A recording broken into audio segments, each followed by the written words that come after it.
So bless you, Jordan. Morning, church. Morning. Oh, good. It's really good. It's good to be here. I'm so honoured to be able to speak to you guys today. Anyway, so I'll just talk a little bit. So, in 2016, I was diagnosed with depression and anxiety. I went through a bit of a rough patch in my life, and I didn't know who God was. I knew He was there, but He wasn't my first and foremost. And so that caused me to do things like go out and party and, you know, just do, I guess, the normal teenage thing these days. And so anyways, I was admitted into hospital because I put myself in such a bad place where I had to be on suicide watch in hospital, in and out of hospital for a little while. And when I was in hospital, I found that the devil was just beating me down. He was just, you're not worthy enough, and and then that caused me thinking, I hate who I am, I hate what I look like, and I just don't deserve this life. And I found myself in a really, really sad place. And it doesn't just affect you, if you're feeling like that, it really does affect the people around you and your family. But yeah, so I was thinking about this while I was in hospital, and then I go out of hospital, and then 2 weeks later I was back in because the devil just kept beating these thoughts into my head. But I remember one day I was in hospital, I was crying to Mum, and I was like, I don't know what to do, Mum. And then Mum left and went outside. She was like, yeah, whatever, okay. And then not really, but yeah, I just remember that God gave me a verse, Isaiah chapter 41 verse 10, and I didn't have a Bible then, so I was like, what even is this? I wasn't even trying to connect with God or anything. I was just sitting crying, and God found me in my most darkest place in my life, and He really spoke to me. And that verse is, so do not fear, for I am with you. Do not be dismayed, for I am your God.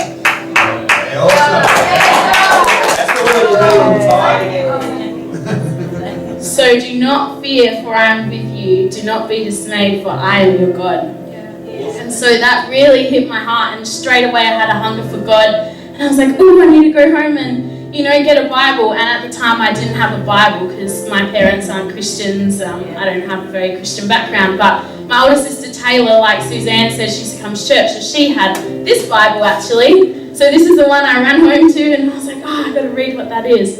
And yeah, it just really, it helped to lift my spirit again.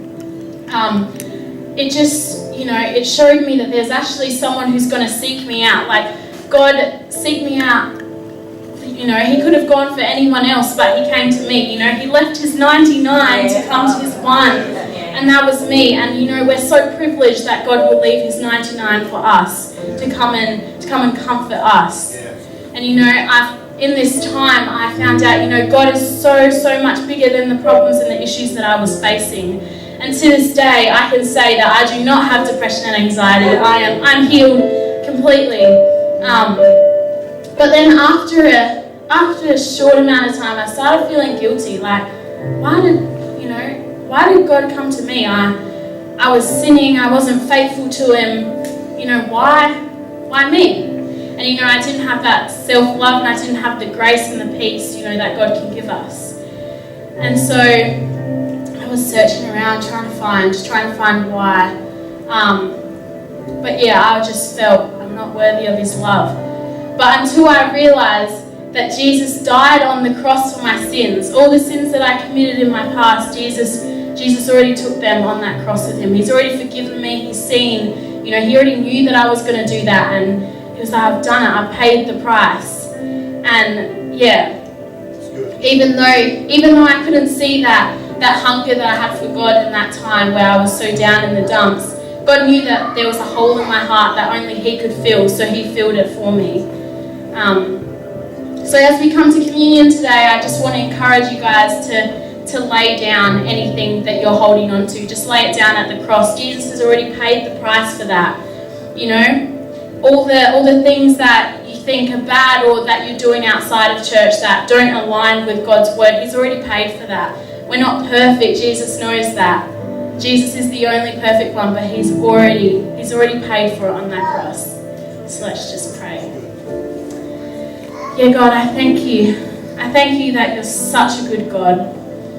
God, I thank you that you died on that cross for us. God, you're so good.